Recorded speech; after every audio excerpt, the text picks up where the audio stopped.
ya. Satu, dua, tiga. Hai. Halo. Halo, halo, hai. Hai, hai, halo, hai. Pindah.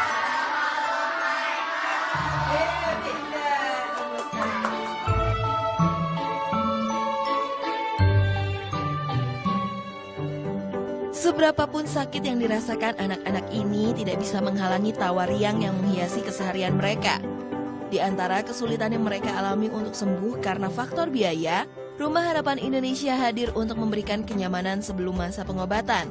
Di rumah ini, anak-anak dari daerah singgah sementara untuk mendapatkan perawatan di kota-kota besar. Sampai sekarang, Rumah Harapan Indonesia sudah hadir di kota Jakarta, Bandung, Makassar, Bali, dan Semarang. Anak-anak yang tinggal akan dilayani semua kebutuhannya, mulai dari makanan sehari-hari, obat-obatan, bahkan pendidikan.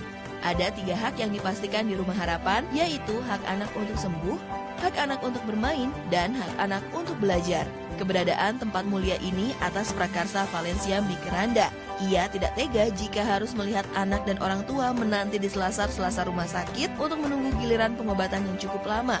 Dimulai dari tahun 2011, ketika itu ibu saya meninggal. Pada saat ibu saya meninggal, saya merasa bahwa ketika kita meninggal, kita nggak bawa apapun yang kita cari di dunia ini. Jadi saya berpikir saya mau berhenti kerja, saya mau kasih hidup saya untuk melayani. Nah pada saat itu saya belum terpikir mau ngapain.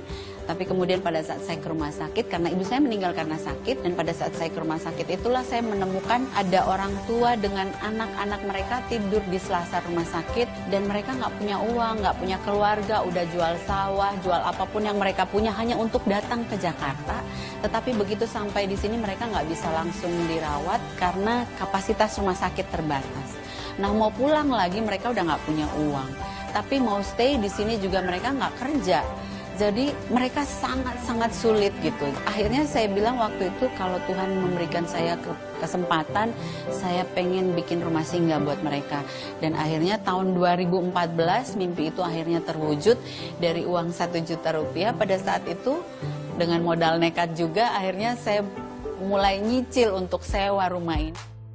Untuk anak-anak yang tinggal di Rumah Harapan, usianya dari 0 sampai 17 tahun. Dan dalam keadaan sakit kronis tidak menular seperti kanker, gagal ginjal, ataupun jantung. Tidak ada batasan untuk tinggal di sini. Yang penting selama mereka masih membutuhkan tempat tinggal, rumah ini akan terus memfasilitasi dan akan ditolong sampai sembuh. Rumah Harapan Indonesia bisa terus tumbuh karena bantuan dari para donatur dan volunteer yang baik hati. Keberadaan tempat ini bukan hanya untuk menolong, tapi memberikan kesempatan untuk semua orang bisa merasakan nikmatnya berbagi. Untuk terus menjalankan niat tulus dari Rumah Harapan Indonesia, tentu tidak selalu berjalan mulus.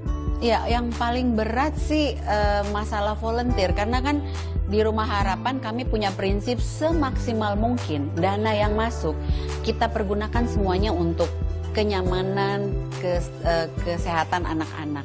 Jadi kalau bisa sebisa mungkin kita tidak pakai terlalu banyak untuk menggaji karyawan.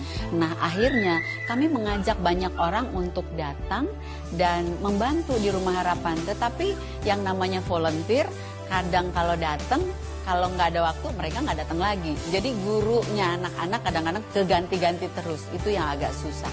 Nah sekarang kami sedang mengusahakan untuk kita punya guru tetap yang di-hire secara tetap untuk bisa tetap mendidik anak-anak. Yang lain kendalanya adalah obat-obatan untuk anak-anak kanker. Itu biasanya tidak di-cover BPJS dan ini lumayan sangat mahal. Sehingga komponen biaya ini juga menjadi beban kami yang terbesar. Satu lagi biaya pemulangan jenazah. Karena semua mereka dari luar kota, sehingga pada saat kita pulangkan ke kampungnya, biaya kargonya itu amat sangat mahal.